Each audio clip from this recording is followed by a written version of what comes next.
2021 წლის პირველ კვარტალში 2020 წლის მეოთხე კვარტალთან შედარებით საქართველოს ბიზნეს ასოციაციის გამოკითხული წევრების 15% თვლის, რომ დაქირავებულთა რაოდენობას გაზრდის, ხოლო 28% კლებას ვარაუდობს. კომპანიათა უმეტესობა კი 56%-ზე მეტი არაპირებს დასაქმებულთა რაოდენობის ცვლილებას. კრიზისული 2020 წლის შემდეგ ახალ 2021 კერძო სექტორი გაძვირებული კომუნალური გადასახადებით, არასტაბილური ლარით და კვლავ გლობალური შოკებით ხდება. რევაზ ვაშაკიძესთან ერთად ხსნით ამ ეთერს 2021 წელს ჭირნას დამფუძნებელი გვერდება პირდაპირ ეთერში. ბატონო რევაზ, მოგესალმებით. მადლობა თქვენი დროისთვის. გილოცავთ ბიოლოგიის დღესასწაულებს. ბატონო რევაზ, 2021 წლის მოლოდინებზე მინდა დავიწყოთ საუბარი. ჩვენ გქონდა საშუალება მათ შორის BMG-ის მაყურებლისთვის შეგვეჯაებინა 2020 წელი საქმე ენდილის ეთერში. როგორი მოლოდინებია 2021-ში? მე გეტყვით, ჩვენ 2020-ში იმ დღეს არ იყო ეს განხილვი, ჩვენ მოვახდინეთ 100-ზე მეტი თანამშრომლის საყვანა ახალის. ეს დაკავშირებული იყო წარმოების გაზრდასთან და შესაბამისად ჩვენ ახალი წარმოებები გავხსენით და 2021-ში ჩვენ დაგეგმილი გვაქვს ხორცის გადამუშავების საწარმოს გახსნა. ამ ხრივ შეიძლება დამატებით. ეს გეგმა არ შეიცვლება. ეს გეგმა არ შეიცვლება, მაგრამ მე მინდა აი თქვენ რაც ვთქვით კომუნალური გადასახადები, საერთოდ ელექტროენერგია და წყალი. საერთოდ ჩვენ საერთოდ მივიდეთ ევროპაში კომუნალური გადასახადები ორგანიზაციაც უფრო დაბალი არის ვიდრე ფიზიკური პირის. რატომ? იმიტომ კომუნალური დიდ მხარეები გახლავართ და შესაბამისად ამიტომ არის დაბალი.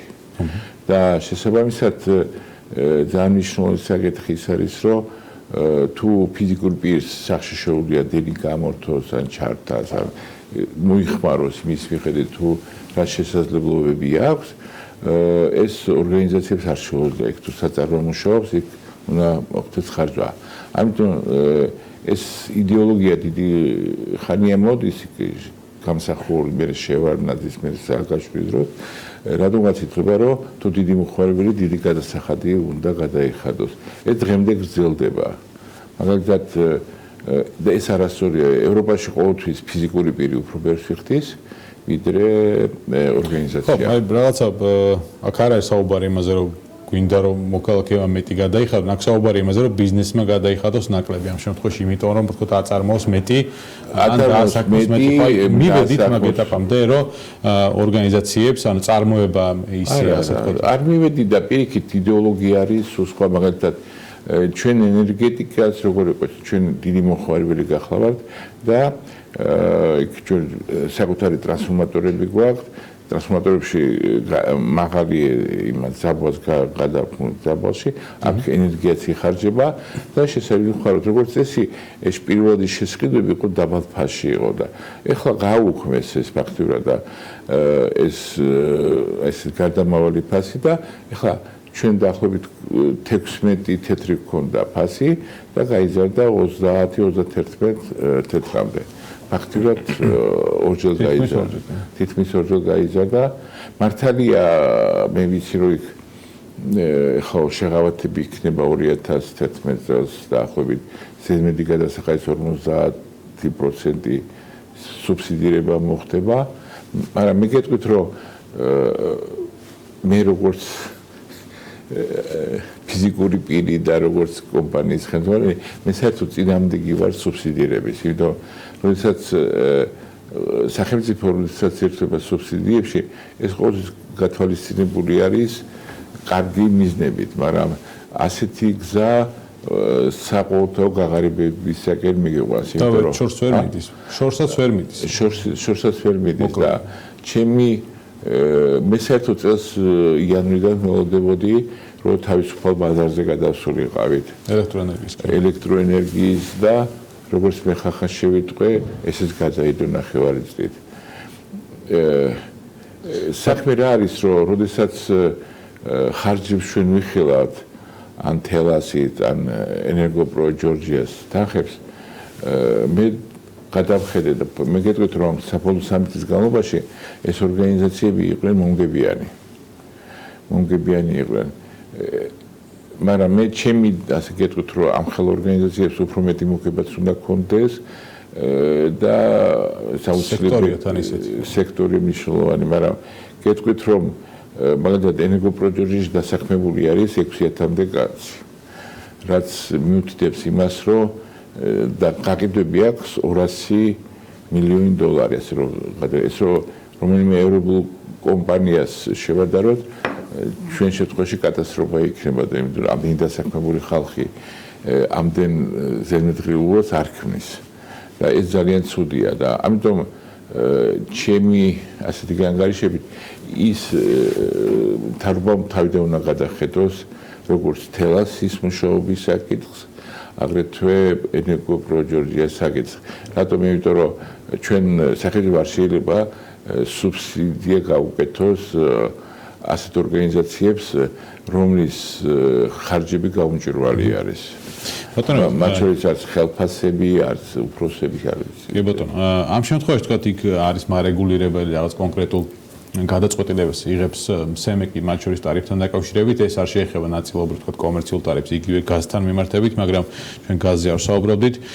სახელმწიფოს ჰქონდა 2020 წლში ამ კრიზისულ წელს პროგრამები, დახმარების პაკეტები, მათ შორის ბიზნესისთვის შეღავათების ნაწილში 2021 წელს დაანონსებულია, იგივე საშემოსავლო გადასახადი, იგივე თქვათ აწარმოების სხვადასხვა ფორმით არის ჩართული ბიზნეს ხარდაჭერის პროცესში საგარანტიო ფონდი. სად ხედავთ ასე ვთქვათ ნიშას, სადაც სახელმწიფო შეუძლია გვერდში დაუდგეს ბიზნესს, არა სუბსიდიის სახით. გულისხმობ თუნდაც იმას, რომ აი ეს მიდგომა და იდეოლოგია კომუნალური იდეოლოგია როგორია, იცით რომ პირველი რომ ასე რომ ჩავერთოთ იგივე საშემოსავლო გადასახადები. ჩემი აზრით ეს შედეგს არ მოიტანს. იმიტომ ვისაც აქვს ეს სარგებლობს და მეტი არაფერი არ ხდება. და ბიუჯეტის გასავითი ნაწილი საერთოდ უნდა იყოს მკვეთრად კონტროლირებადი და უნდა დავხარჯოთ იქ, სადაც უფრო სოციალური მიმართულებით უნდა დაიხარჯოს. მაგალითად, ახლა ჩვენ ვასუბსიდირებთ პურს, იცით ალბათ 10 მილიონი რა. მაგრამ გეტყვით, რომ ეს ფაქტიურად იმპულს მდიდარის ყიდულობს, ღარიბის ყიდულობს და ღატაკის ყიდულობს. ახლა როგორ არის ჩვენ ჯობია პური სუბსიდირება კი არ მოხდეს პურის, უბრალოდ ის ხალხი, რომელიც მე როგორც ვიცი სახელმწიფოს ეს სტატისტიკა აქვს, იმ ხალხს მიეცეთ ეს თანხა და იმათმა განკარგონ და იყიდონ, თორემ პროდუქციის სოციალურ პურსაც ეძახეთ. სოციალურ პურსაც როგორ ეძახი ახლა ჩემი მეუღლეს მაყური მოვაქ სახში ხარ, რაც ის სოციალური. ხო, ანუ ესეთი ტერმინი გაჩნდა, სოციალური პური, რომელიც ეს თქვით ქარხნები, დიდი ქარხნები, რომლებიც აწარმოებენ ეს კომპონენტები, ის არ გაძვირდეს, თორემ შეიძლება არა, მე გეტყვით, რომ საჭირო არის პირიქით ის დიდი ქარხნები, დიდი საწარმოები მოერგონ საბაზრო ეკონომიკას. მეტი არაფერი. იმიტომ რომ ამ შემთხვევაში ფაქტურად ისინი იღებენ შეღავათს და მეც არაფერს. მეგრე არასტანდარტულ გადავეკიდან ვაშს, მაგრამ მაგასაც ვასუბსიდირებთ. არა, ვაშს, ყურძენს, რაც მე შეიძლება ბევრი ხალხი გამოჩნდეს და ბევრი ლობისტი რო სხვა რაღაცა და საშემოსავლო გადასახადის რა სუბსიდირება არ გამოდის, გაუქმება 750 ლარამდე თქვენი კომპანიის შემთხვევაში რა ეფექტია? მე ჩემი გითხარით მე ადრესაც განაცხადა რომ ჯობია სახელმწიფომ გამოაცხადოს შეღავათი თქვათ ამ დამატებითი გადასახადი რა თქვათ დაწიოს 2 ან 3%, 3 ან 5 წლის განმავლობაში, ეს იქნება ყველა შეღავათი. მე გეტყვით ახლა მე თუ სასწავლო რომელიც ახლა დღეს გაჩერებულია და ფაქტიურად ბანკროტია და კიდევ ჩვენთან თავისუფლება გადასახადი და ეს არის მომაკვდავ სტრუქტურას კიდევ წყალს ვასხავთ მეც არაფერს. ხო და საჭიროს ჩემი თუ ბანკროტია, გაბანკროტდეს და გაიყიდება და რაღაცა. მე რა თქვენ იმიტომ რომ ჩვენ თუ მივიღეთ მაგალითად ყველა განვითარებული ქვეყანა რა და მდიდარი რაც თავარია რასაც თქვა აკეთებს ამერიკა, გერმანია, ინგლისი რაღაცა, ჩვენ ცუდი დღე დაგვიდგება. იმიტომ იმათ აქვს საშუალება, ისინი ბეჭდავენ აი ყარვალიუტას. და შესაძლოა ამის უნდა იმის აჩუქებს. მაგალითად ახლა იმან 2 ტრილიონი თუ მეტი ამერიკამ უკვე გაცა და ევროსთან შედარებით იყო 1.9 გახდა 1.22 რაღაც დიდი სხვაობა არ არის და ჩვენთვის რაც მივიღეთ რა ვიცი მე ვთვლი რა ვიცი რომ უფრო გადასახედი იყოს ჩვენი ეკონომიკური პოლიტიკა გამომდინარე სუბსიდიიდან და რომ სახელმწიფო მინიმალურად ჩაერიოს საბაზრო ეკონომიკაში სწორედ ხა მე გეტყვით ხა მე ჩემთვის ძალიან მტკივნეულია როდესაც ჩირიმ რომელიც ევროპა არ მარტო ევროპაში სოფლიოში ერთ-ერთი წამყვანი კომპანია არის თავისი ენერგო ხარჯებით, თანამედროვე ტექნოლოგიებით სუბსიდირება მივიღოთ რაღაცა ისეთი არანორმალურია ჩემი. მე მირჩევნოდა უბრალოდ აი სახელმწიფოში შემოდის დღემდე პროდუქტი, რომელიც ჩვენი საკანონმდებლობით აკრძალულია, თქვა და შიშველი ქათამი, რომელიც არც მარკირებული არც არაფერი, ის აიგზავნოდა სუბსიდირების საკითხით კომპანია თვითონ უნდა მოერგოს შეამცინოს ენერგო მოხმარება ყველაფერი და უფრო მოერგოს ბაზარს. მთავარი რაღაც ბიზნეს პროცესებს არ ეშლებოდეს ხელი და ბაზარი იყოს ასე ვთქვათ კონკურენტული. ამ შემთხვევაში ეგ არის თქვენი სურვილი. სურვილი და კიდევ ჩემი მეორე სურვილი ის არის რომ ასეთი საშუალოდ ხარ ჩვენ შემთხვევაში ვახილოთ 100% მოხდა გადიდება ფასი და საერთოდ ჩვენ რადგანაც ვიბრძვით რომ ქვეყანაში ინვესტიციების შემოიძრავა ეს უნდა იყოს 5 წლით 6 წლით პროგნოზირებული. როგორც წესი ბევრგან არის შვების ფასები ელექტროენერგიის, მაგრამ სადაც ისვება ძირითადად ის მიმული არის ინფლაციასთან. ეხლა ჩვენ რასაც ვიძახით კურსის ცვალებადობა და რაღაცა იმ ადამიანმა იცოდა საქართველოში რო იყო დოლარი კი არა ლარი.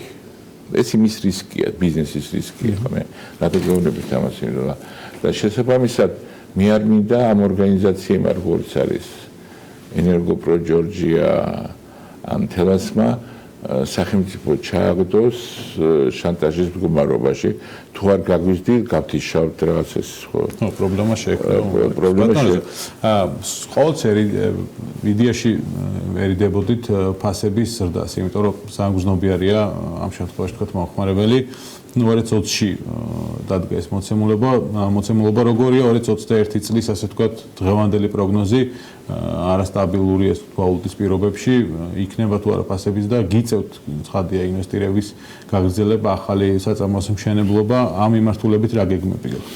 მე გეტყვით ჩვენ ინვესტიციებს სადაც ვაკეთებ ძირითადად მიმართულია რომ წარმოული პროდუქცია უფრო იაფით დაგვიჯდეს. ეს ძალიან მნიშვნელოვანი საკითხი არის. ხო და გამომდინარე აქედან ჩვენ კი არ ვთქვათ ფასის გაბზარდოთ რა ჩვენ უყურეთ ბაზარს კიდევ თუ უნარიანი არის თუ არ არის ხა ჩვენ წარმოგიდგენთ შესაბამისად ჩვენ ან გავდიდან შემცირებებიც ქონდა რომ საქართველოს მოსახლეობამ ეს პროდუქცია იყიდოს ეს არის ჩვენთვის მთავარი შესაბამისად მძიმე მდგომარეობა არის ქვეყანაში და ჩვენ გასაგებია მაგრამ ჩვენ ხარ ვითხოვთ ხა მოდი ხა დააფინანსოს ხა ბიუჯეტმა სუბსიდია გაგვიწიოს რომ ქათამი გავყიდოთ ამ რაღაც ექსპლორატ და რაღაცას ჩემი აზრით მე გეტყვით რომ შეიძლება არიციან თარობაში ბევრმა ადამიანმა მაგრამ ხორცი უფრო აუცილებელია ვიდრე პური და ხა მე გეტყვით ზოგიერთი პურის ფასი კილოსი უკვე გაუთანაბრდა ქათმის ფასს და ზოგი პური ის ხო და მე გავაცებული ვიყავი ამასინაც შევედი და ლობიოს ფასი 1 კილო ლობიოს ფასი უფრო ძვირია ვიდრე ქათმის ფასი მე რატო გეუბნებით ამას იმიტომ რომ იგივე ლობიო თქვა შემოდის იმპორტირებული ხა ცოტა შემოიდა თუბერტ დიდი მნიშვნელობა ჩვენ ვაწარმოებ და ამიტომ ჩვენ დაინტერესებული ვართ და საკმაოდ რაოდენობით პროდუქცია ვაწარმოებ. ბატონო, გადამამუშავებელი საწარმო რა პროდუქტ შექმნის 2021-ში? გეტყვით ხა იდეა რა არის საერთოდ გადამამუშავებელი საძროს ხა ჩვენ რო წარმოება გავზარდეთ ნედლი ქათმის ხორცის დაახლოებით არის 5 დღე შეიძლება გაიყიდოს. და ჩვენი იდეა არის რომ გადამამუშავებელობაში შევქმნათ პროდუქცია რომელიც იქნება 30 დღე 40 დღე გრძელვადია ხო და გამომდინარე აქედან იქ იქნება ძეხვი სოსისი და ბევრი ქათმის სხვა პროდუქტი რითაც ფაქტიურად ჩვენ უფრო მრავალფეროვნებას გავდით ჩვენ პროდუქციას და უფრო მოსახერხებელი მოცვაც ალბათ დიდი იქნება ხო ამ შემთხვევაში რიტეილ სექტორის ხო ქსელებში შეხვდა ქსელებში შევალდა კიდევ ერთი საკითხი არის 2021 წელს შრომის ინსპექტორი და მისი მანდატის ზრდა 1 იანვრიდან ზოგიერთ ბიზნეს ასოციაციას, მათ შორის ბიზნეს აქვთ ამათთან მიმართებით მკვეთრად ნეგატიური დამოკიდებულება. თქვენი დამოკიდებულება, შეფასება როგორია, რას მოგცემს რეალურად დასაქმებულების ინტერესების დასაცავად იმუშავებს თუ არა ეს სისტემა?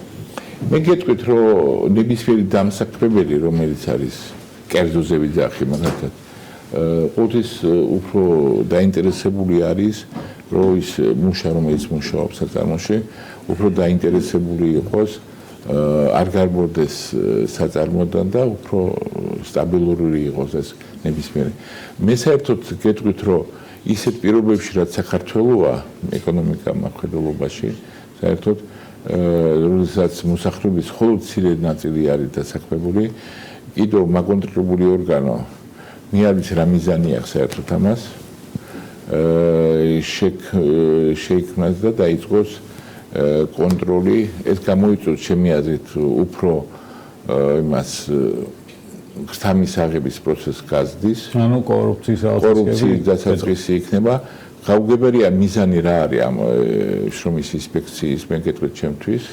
მე გეტყვით, რომ პირველ რიგში თუ შრომის ინსპექცია საჭირო, პირველ რიგში საჭირო არის ეს სამთავრობაში ვინც არის დასაქმებული, იმიტომ საჯარო სექტორში. საჯარო სექტორში მე გეტყვით, იმიტომ რომ ყველაზე დიდი დარღვევები იქნება. მე სამინისტროებს შენობებთან რო გავდივარ, სულ ყველგან დენიანთია და შუქიანთია და იქ ხალხი მუშაობს და ვინ უხდით იმას მე არის. მე ვერ გეტყვით, ახლა მე ეს უფრო იმასე თქვი მაგალითისთვის, მაგრამ ყოველთვის უნდა იყოს გასაგები. რა უნდა, რისთვის არის და ასე შემდეგ. ანუ კანონი იდეაში თან ასოცირების ხელშეკრულებაც არის ერთ-ერთი მიზეზი, რომ ჩვენ უნდა დავუახლოვდეთ ასოცირების ხელშეკრულებით ნაკისრი ვალდებულება, ერთ-ერთი შრომის კანონმდებლობის მორგება შრომის ინსპექტორის. მე გეტყვით, რომ როდესაც საქართველოში დაახლოებით დასაქმებულთა რიცხვი იქნება დაახლოებით 90%. ჩემი ანგარიშით, თქვენი ანგარიშით ალბათ ეს დღეს შეადგეს მხოლოდ 40%-მდე. მაშინ შეიძლება შეიქმნას და იმიტომ დღეს თავისუფალი ხა მე გეტყვით, რომ მუშახელი რო წავიდეს გადამზონს წარმოწოს პირობები, სხვა ადგილს ვერ იპოვის. ალტერნატივა არ აქვს. მე რა სიზარს. ეს მიზანი უნდა განისაზღვროს, რომ ხა ეს ხალხი რომელიც შეიქმნება, ძირითადად ისე ბიუჯეტზე უნდა დაждდენ და უნდა იმასგან და ხო, ანუ კანონი ვერ შექმნის კარგი დასაქმების ბაზარს ევროპულს, როგორიც გვინდა ასე თქვა, სადაც ყველაფერი ეს ის არის. პრობლემას ხედავთ ბიზნესისთვის, კარგით ვერ შექმნის თქვა დასაქმების. არა, ბიზნესი არ ხედა პრობლემას, იქ მივიდა ეთქვით, თქვენ რა გეგმა გაქვს დაწილებით თუ არა შრომის უსაფრთხოების. ახლა შრომის უსაფრთხოების ისეც მოწვდებოდნენ ბიზნესი. ისეც მოწვდებოდნენ, ახლა უფრო გაუფრთხილებლად მივა ასე თქვა და უფლება აქვს შრომის ინსპექტორს რაღაცას მოთხოვენ, რომელიც ითვალისწინებს რაღაცა უსაფრთხოების გეგმას. გეგმა არ აქვს, ახლა ვინ უნდა დაწილოს გეგმა. ხო, მე რეიტყვიან, რომ თქვენ ახალი შტატი შემოიყვანოთ. ახლა თქვენს უკვე რომ ყოველ ასკაძე ერთი შრომის უსაფრთხოების ინსპექტორი უნდა ყავდეს და რაღაც სისულელეებს და ფაქტურად ჩვენი ბაზარი არა კონკურენტიანი ხდება უფრო. მე რატომ გეუბნებით ის არაფრის მოცემი არ არის. ხო, და ხა მე წინა საპარლამენტო მოცემაში ვიღაცა ეტყობა რა ნორმალური იყო და შემოიღო ეს, თორემ ეს არაფერს არ იძლევა. ის მუშები, რომლებიც ვარდებოდნენ მშენებლობაზე, საიდან წარმოვიდა ეს იდეა, რომ თუ იქ არის, იქ დღემდე ვარდება და დღემდე გვდება ხალხი. იქ რეგულაციებთან გამკაცრებულია დიდი ხანია. უკვე არა ხო, შედეგი რა არის? შედეგი სტატისტიკურად საქმე დაიყოთ საბჭოთა კავშირი რატომ დაიშალა? იქ იყო ძალიან ბევრი ორგანოები შექმნილი, მაკონტროლებელი. და ეს მაკონტროლებლები მაგალითად აი რესტორანში ტუალეტს ერთი ამოწმებდა, სამზარეულოს მეორე ადამიანი ამოწმებდა, იმას მესამე და ისინი ფაქტიურად მეოთხეს ამოწმებდა სალარო იმას ქნა ანგარიში გამოწერა თუ რაღაც იყო მაკონტროლებელი ფაქტიურად აი სარესტორნო ბიზნესი არ ვითარდებოდა მაშინ და არც არაფერი არ იყო ნუ ტუალეტები ჭუჭყიანი იყო სამზარეულო ჭუჭყიანი იყო და ეს არ არის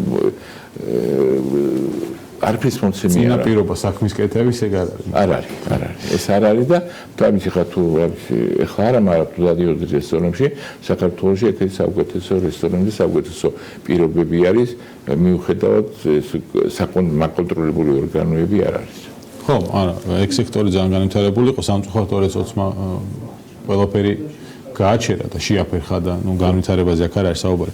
ბატონო 2021 წელი თქვენთვის უფრო ოპტიმისტურა, ასე ვთქვათ, მოლოდინი ფინანსირდება თუ პესიმისტურა? 2020 არ იქნება, არა. მოდით გეტყვით. წარმოების მიმართულებით, იმიტომ რომ თქვა. არა, მე გეტყვი ხა წარმოება სექტორი რო ავიღო. ჩვენთან საერთოდ აქტოფრიოში და საქართველოში პრობლემა წარმოების არ არის. თავარი იყოს მომხმარებელი რომელიც ამას ეყიდის.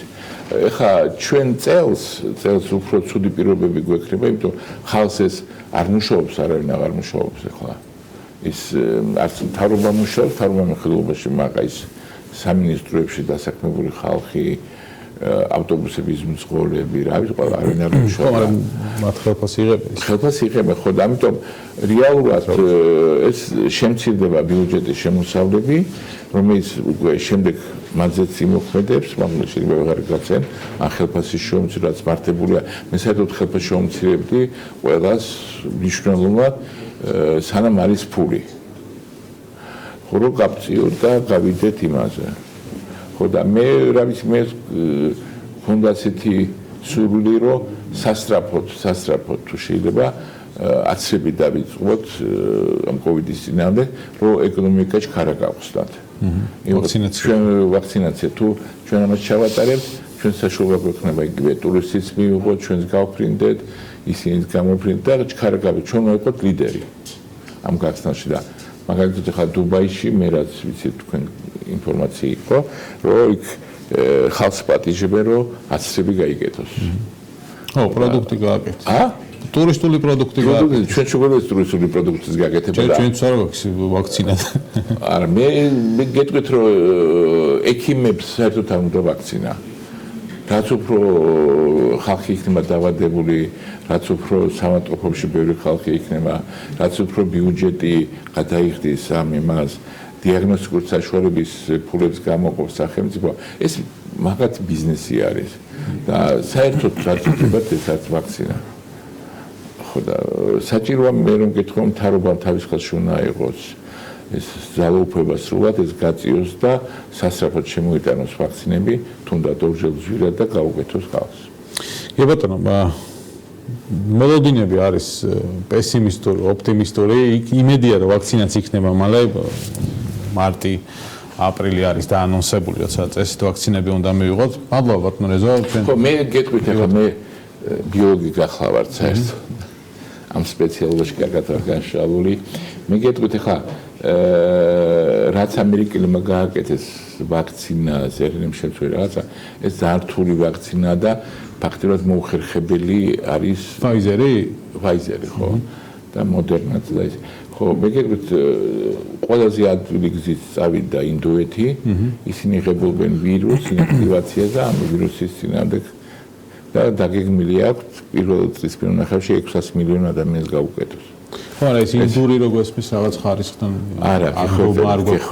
აი ეგ მინდა რომ აღიხსნათ რა. მე გეტყვით რომ რუსული ვაქცინაც რომელიც გენური ინჟინერულია და რაღაცა ისეც ნორმალურია. მე რატომ იმიტომ რომ ჩვენი აი ესეთი წარმოდგენა რომ მაინც ამერიკული და მაინც ეს უფრო ცოტა ბავშვურია და მეტი არაფერი მომცემი არ არის. ვაქცინა აუცილებელი არის. მე გეტყვით მე ამასთანავე ერთი ჩემი მეგობარი და კლასელი გარდაიცვალა სამავტყოფოში სულიად ჯანმრთელი ადამიანი იყო კოვიდით ხო და ეს გეტყვით რომ ძალიან ძიმი არის ბევრი ხალხისთვის და ის ხალხი რომელიც იძახის მაინც ამერიკული და რაღაცა ეს სული სისულელე და სიბრტყე არის. შედეგი შეგვიძლია მივიღოთ. შედეგი მივიღოთ და მთავარი ჩვენ გავიხსნა და ჯანმრთელი ვიყოთ და განვითარდეთ. ჩანთხოვას გისურვებთ. რეზო ვაშაკიძე ჭირნეს დამფუძნებელი იყო ჩვენი სტომარი, ცხადი 2021 წელს ხშირად შევხვდებით მას BMG-ის პლატფორმებზე.